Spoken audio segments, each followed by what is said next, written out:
YouTube. A young poet once said, "All is trying to advance is all over now. Take it like a man." Tupac Amari Shakur. Oh, good morning. She says she's been bitten from head to toe. I don't know what been chewing on me, but I know I'm ate up on me. Watch how she up the score, her number 4, play 4, cause that Right? Tupac Amari Shakur, one of the greatest poets of his time. Go back and listen to his music. Very thought-provoking music. Hello, everyone. I'm MzTia. Did I say that? Well, let me say it again. Hello, everyone. I'm MzTia. This is the I Am MzTia show. Listen, I tell everyone when you come over here, this is a thought-provoking platform. Just my opinions. Only my opinions. I talk about things just from my point of view, looking out into the community, into the world. I'm a girl from the South, honey. Deep rooted. So sometimes my ideology may be different from a lot of other people. But this is what I love about the world and the community. You get to see and hear how other people feel and think, right? So join me this morning. Thank you. Good morning, right? I got about 20 minutes, so I'm going to give you 20 minutes. Colors today, right? Have you noticed? Right? You know, the enemy, honey, the adversary be going hard at your girl. I have to wake up some morning like that, just wrestling. So I decided to put on colors. Colors brighten you up. They lift you. You notice? Colors lift you. Have you ever been in a moody moment and you looked up and you saw the rainbow? Exactly. What was the first thing you did when you saw that rainbow? You smiled. It lifts you. Colors lift, rainbow live, right? So you have to use that, trick your mind when it tries to turn on you, in a crazy way. Also, people would turn on you that way. You have to be careful. A lot of people hate when people know how to maneuver through this thing, with ease a little. We look at people from the outside. We like, do they ever be sad? It's not that they don't ever be sad. Some people have learned how to master when the enemy come in to their mind. So like I was saying, you put on colors and you lift your spirit with colors. So yes, I got on colors in the winter because I'm fighting against this adversary trying to tell me.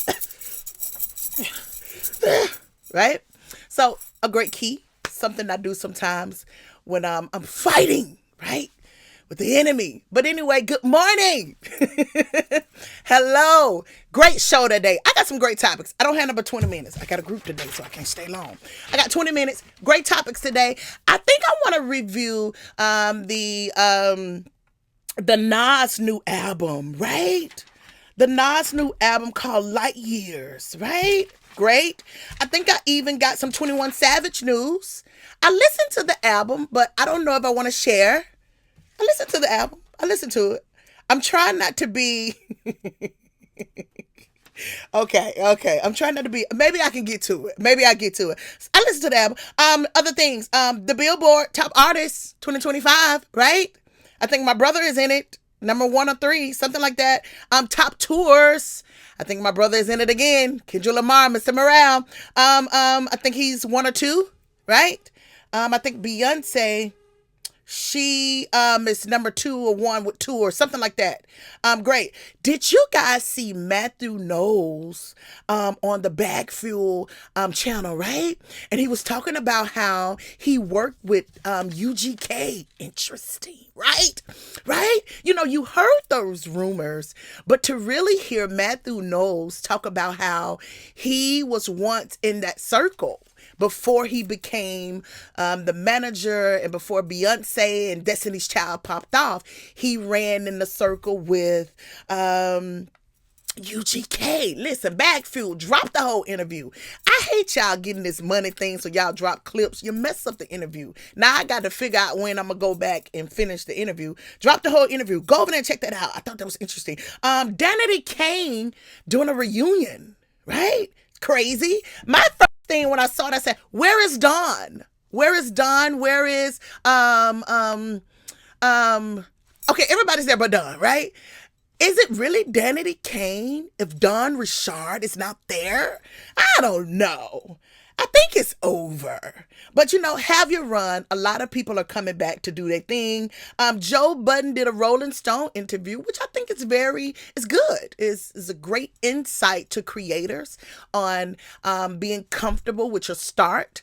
Because sometimes he talked about in the interview how it was a lot of throwing things against the wall. He didn't know what it would be, but he was consistent and he became one of the greatest in this space. So I like the Joe Budden Rolling Stone interview.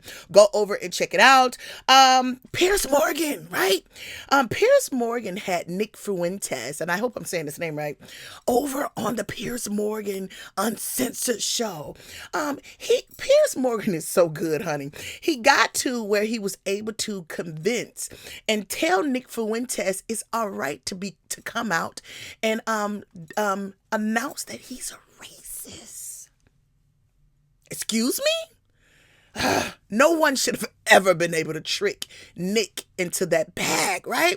But for somehow, Piers always have a way of tricking, I wouldn't say tricking, of allowing these people to expose himself.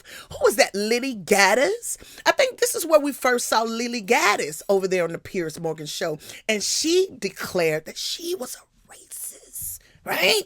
So, go over and check out that interview. Crazy. Ebro in the morning. Ebro, Laura, and Rosenberg. Finally, I thought I saw in the media that the show is coming to an end. I'm even seeing people saying they are fired. But let me say this. I think a lot of us who's in this space, we've already seen that this thing is about to happen. AI coming in, taking away a lot of those jobs that concerning media, radio. They don't need those personalities to sit there anymore. So I think people who's gloating that Ebro done lost his job, and I think Ebro is really playing into the moment. I think they already knew that this AI machine is moving down the block. And a lot of people are about to be unfortunate and move out of their positions. My concern about the situation is, what would those people do for employment? We already know that that's about to happen, because now this is the new social media. This is the new radio. These are the new platforms, the YouTubes. And a lot of people and a lot of companies is moving to a smaller situation. So before everybody get to gloating and get to cheering that these people are losing their employment, relax. I think a lot of people is about to sit in this seat of losing their jobs due to AI, right? So I'm not happy that the Ebro show is no longer. I think it's unfortunate, right? We watch these personalities for years. Now I'm excited that now maybe new voices, new faces can move into this space and to be heard and seen in this culture. But I'm never happy that people are losing their jobs, are being unemployed. That's crazy. And I'm listening to a lot of content creators finding that to be something to, I wouldn't say cheer about, but have a conversation about, and not bringing a reality statement to that. Like, no one wants these people to lose their job. First of all, shout out to Ebro, Laura, and Rosenberg. For years, we've watched them. I'm a girl from the South. I sat and watched these people all the time, learn, getting information from them, watching them sit down with some of the greatest artists in hip hop. So to see those platforms leaving, it's heartbreaking, especially for the culture. Like, where would we go to hear and see some of our favorite artists, right?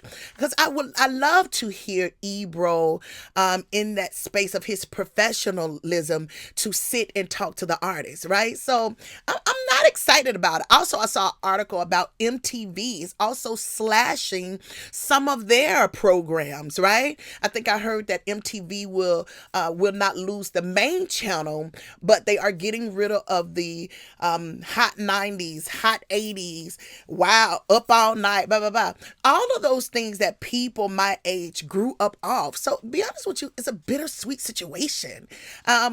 You losing what we grew up off. So I'm very, I'm hurt by it, right? And plus, now these people have to go out and find another situation to be able to employ themselves, right? So let's be careful how we talk about this stuff. It's crazy. Let's be careful. So I'm sad about that. It's crazy. Main key topics. I don't want to keep you long. I got about 20 minutes. I don't even have 20 minutes right now. I'm reading. I only have 20 minutes. I said I'm gonna talk about the Nas album. I may hit the 21 Savage album, and I'm talking about Jasmine Crockett. You guys running for Senate in Texas. Will she win? Will she make it? Have her antics so far may be a stumbling block concerning her run, right? What did I wrote? I said, is it a good move for her?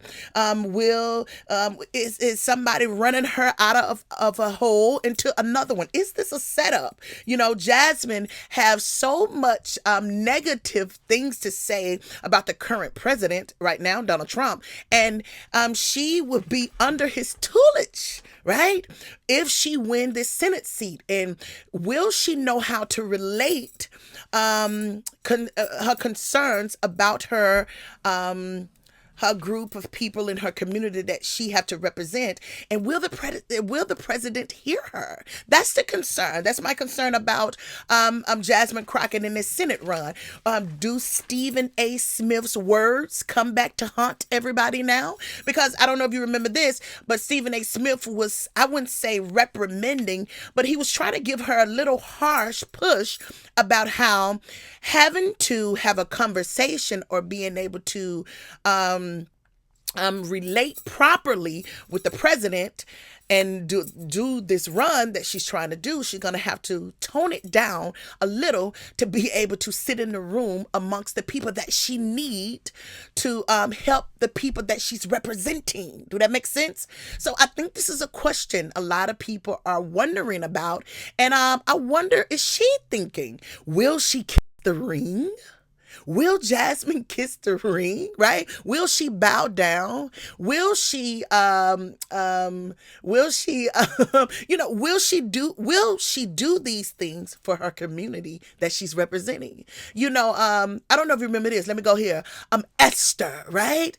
Esther daddy knew that the king fancied her. So he groomed her, the dad, the king like you. Go in and talk correctly so you can protect your people. Do Jasmine have the Esther spirit?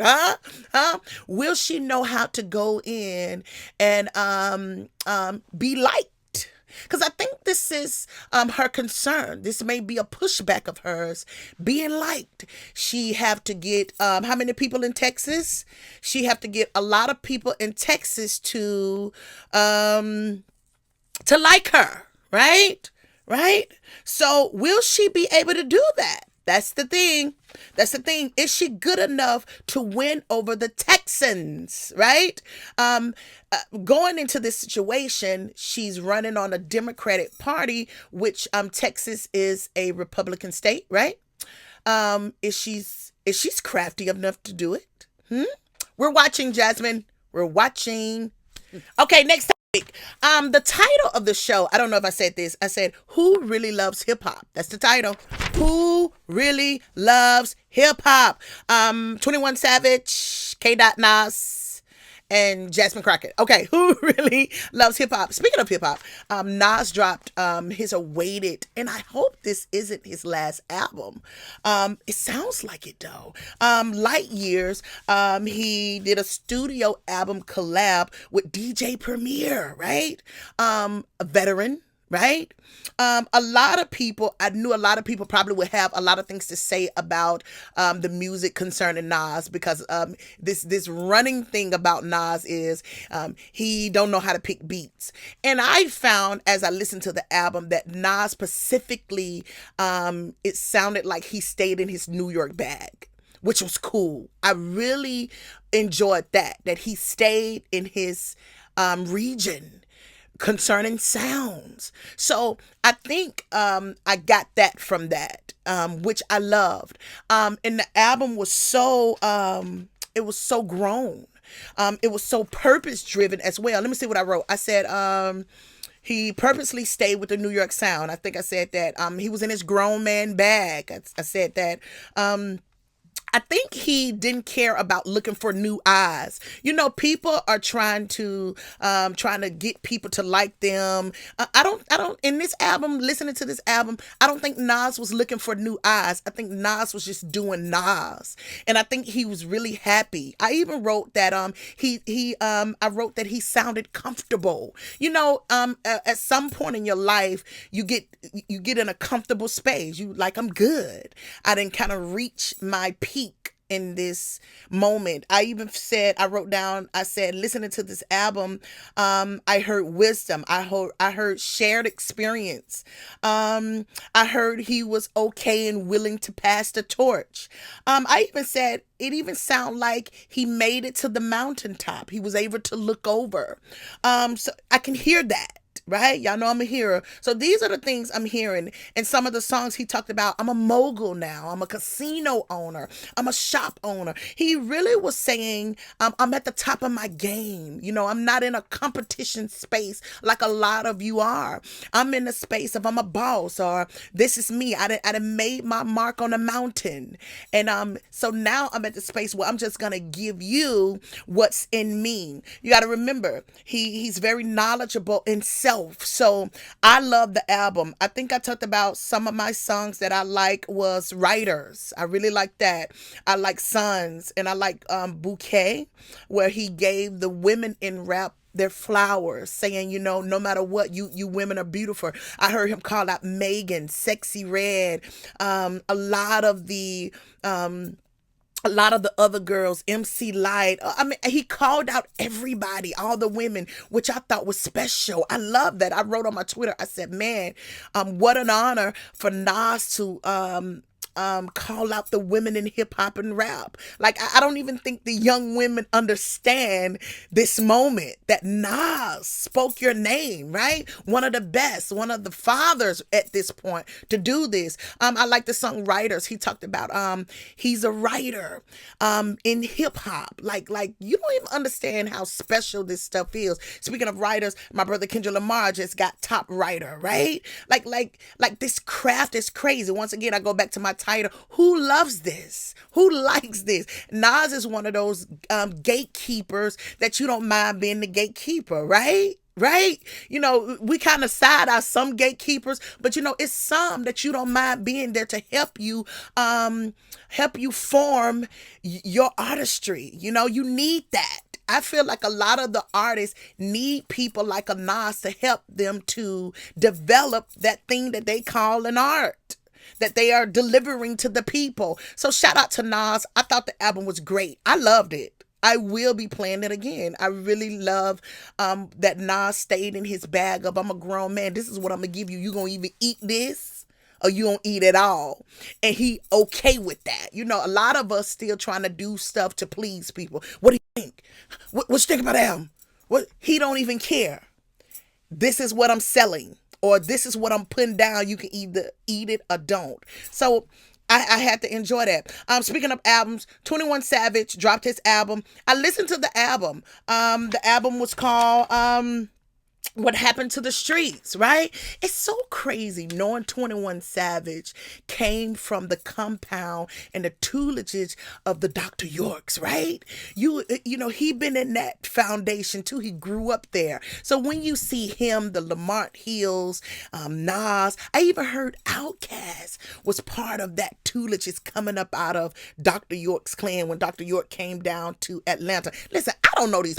I'm a girl from Alabama. I belong to the black church. But I'm listening and I'm researching and I'm finding that a lot of these people you see came from this kind of tutelage. So once again, go back over here. 21 Savage, what happened to the streets, right? How did 21 Savage get in the streets, right? Coming from the knowledge that he knew or grew up in. How did he get there? What, being a part of the environment? When that clan split up and they went into the projects to live, I guess, right? Being a part of that environment, right? Who are these people? In one of the videos, I think it's the Ha video, he cloaked himself in the British flag. Am I tripping? Did I see that? Did y'all see that? Right? What is he telling us? You have to watch a 21 Savage. He dresses up in a dumb outfit, but he's very smart, right? And I'm listening to the interview. A couple of things stuck out to me. One thing that really kind of bored me, he said, I don't really care about this rap stuff like that. I don't really care. And so when you have people like that with that kind of mindset, with the tool of influence in their hands, that's questionable, right? I'm kind of scared, right? When you get people like him who do not care about the art form, but he have the power to carry the tool and use it the way he want. And to me, I feel like sometimes, and a lot of time, he use it for bad. Right? Like I think a lot of the kids could use a lot of information that he do not disclose about who he really is and where he come from, right? He would never rap about that because his way of using the tool is, I'm gonna talk about the streets, right? Right. So, I don't know. I listened to a lot of the songs. The production was okay. The production was crazy. Whoever did the production, it was good. It was very good. Another song I heard, he, once again, using the tool to do what with it. He talked about how, he said something in the song where you ain't fucking on the first date, grow up. And then I heard Nas over here, with Light Years talking about, I want to all of them, but it's dangerous. You have to be careful, young man. So once again, you have two people using their tool in a way to kill or uplift or destroy. Right. I don't know. I don't know. I think hip hop and rap is advancing, right? Okay, we saw what the enemy tried to make us do through all those years and artists and stuff. Okay, what are we doing now? What this genre, what this era, what we doing? What statement are we making when they gonna talk about our era when we got hip hop? So I think every artist need to be mindful of that. Right? Who you want to say was great in that time when you reign? Is they gonna say, oh, he was prolific? Right? Because you got the Nas's and them now, they ready to move and they shifting. So now the new people, what's your genre, what's your era gonna look like? What they gonna say about you? Drill to me was the worst era in hip hop. So now that the new people are shifting in, what are you saying? What are you doing with it? Right? So that's my thought about the 21 Savage. I think he's a wolf in sheep clothing. I really do. I really think he's a wolf in sheep clothing. He's not even in the street anymore, but he's talking about it. He's a wolf in sheep clothing. Anyway, I would love to him to get real. Really talk about where you came from. Who are you? Who are you? Who are these people? I'm just a girl from Alabama. Did I tell you? I fund myself. So that's just my review. I may talk about it later. I don't know. It depends on how I feel. I may talk about it later. But for the people who finna sit down with him to interview, really interview him. Go there. Force him to speak. Force him to talk about real issues. Right? And if you notice, listening to him, you could tell everybody in his crew or amongst him, they come to him for the advice. Listen to him. He said, I told Drake. Listen to him. He said, I told Thug. I told Gunna. So are you the mediator that everybody go to? And what are you saying? Right? So this is how powerful 21 Savage is, to the point where he's able to get in everybody's ear to give advice. right? I told Drake. Go listen to the interview. I told Drake he shouldn't have. I told Thug what I told Gunna, right? So wolf in sheep clothing, very powerful, but he's covering it up with the street. Very, very knowledgeable and powerful. Know how to hold his sword. Oh, yes, he do. Don't let him fool you. He's very knowledgeable. He know a lot more than a lot of those guys who's around him know. Yeah. You can't fool me, 21. I see you, honey. Listen, that's the show. I have much to talk about. I'm done. Leave a comment in the comment box. Tell me what you think about the show. It's just my opinion. You can agree and disagree. I would love to hear what you think about it. Once again, this is the I Am MzTia show. And honey. Oh, honey. I am MzTia. I'll see y'all later. Bye.